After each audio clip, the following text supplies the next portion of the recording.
Hello hello friends, ચોમાસા માટે તમારી સાથે એક ટીપ શેર કરીશ. તેમાં ચોમાસામાં મીઠાની અંદર ભેજ આવી જતો હોય છે. તો તેમાં પહેલી ટીપ્સ એ છે કે ભીના હાથે તમારે ભીના હાથ મીઠાની અંદર નહીં નાખવાના, આ રીતે ચમચી રાખવાની. અને બીજી ટીપ્સ એ છે કે આ રીતે કાચની બરણીમાં ભરજો. પ્લાસ્ટિકની બરણીમાં ભેજ જલ્દી લાગતો હોય છે, કાચની બરણીમાં ભેજ ઓછો લાગે છે. ને એમ પણ તમે કાચની બરણીમાં મીઠું રાખો તે વધુ સારું કહેવાય. અને ટીપ્સ એ છે કે આ રીતે એક કોઈ પણ કપડું લઈ લેવાનું અને તેની અંદર થોડાક ચોખા નાખી અને તેની પોટલી બનાવી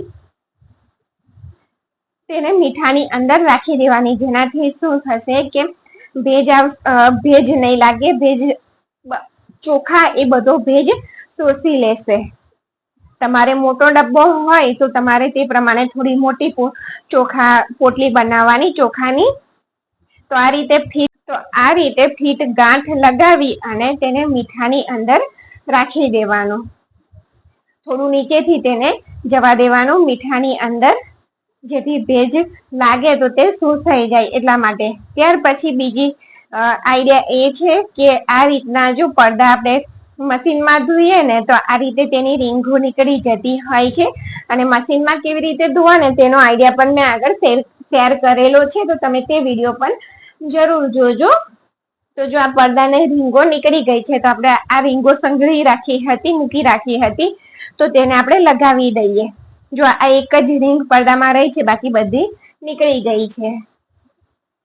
તો આ એક રીંગ લઈ લેવાની અને કોઈ આવી ધારવાળી વસ્તુ લઈ લેવાની. અન્યુ કે પછી ચમચીથી તમે આ પ્લાસ્ટિકની રીંગ આવે, પાછળનો ભાગ એ પ્લાસ્ટિકનો હોય છે, એટલે તમે થોડો તેને પ્રેસ કરશો ને આ રીતે બહારની બાજુ, એટલે તે આરામથી નીકળી જતું હોય છે. તો આ રીતે થોડું ધીરે રહીને તમે કરજો. તો જો આ સરસ રીતે રીંગ નીકળી ગઈ. હવે આપણે તેને પડદાને લગાવી દઈએ. જે સ્ટીલનો ભાગ છે ઉપરની બાજુ, તેને સરખો કરી લેવાનો અને પાછળથી આપણે પ્લાસ્ટિકની રીંગ લગાવી અને સરખી રીતે પ્રેસ કરી દેવાની. જો આ રીતે લગાવી અને પ્રેસ કરી દેવાની, જેથી તે નીકળી ના જાય.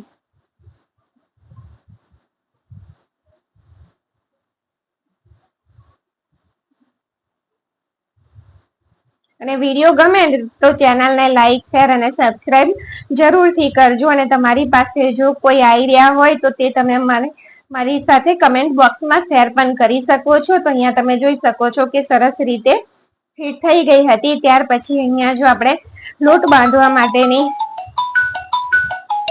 તો જો રોટલીનો લોટ તમારે પણ તેની અંદરથી સ્મેલ આવતી હોય ને, તો આ રીતે તમે એ બાંધી જોજો, તો તેની અંદરથી બિલકુલ સ્મેલ નહીં આવે. તો અહીંયા મોવણ માટે તેલ રેડી દીધું અને આ રીતનો બરફ લઈ લેવાનો. એકદમ ઠંડુ પાણી અહીંયા આપણે વાપરવાનું છે, એટલે બરફ લીધો અને બરફની અંદર થોડું પાણી રેડી દેવાનું. એકદમ ઠંડુ પાણી રાખવાનું છે. અને આ રીતે તમે લોટ બાંધશો ને, તો તે લોટની અંદર તમે ફ્રીજમાં રાખશો ને તો પણ તેની અંદરથી સ્મેલ નહીં આવે. તો જો અહીંયા આપણે લોટ બાંધી દઈએ.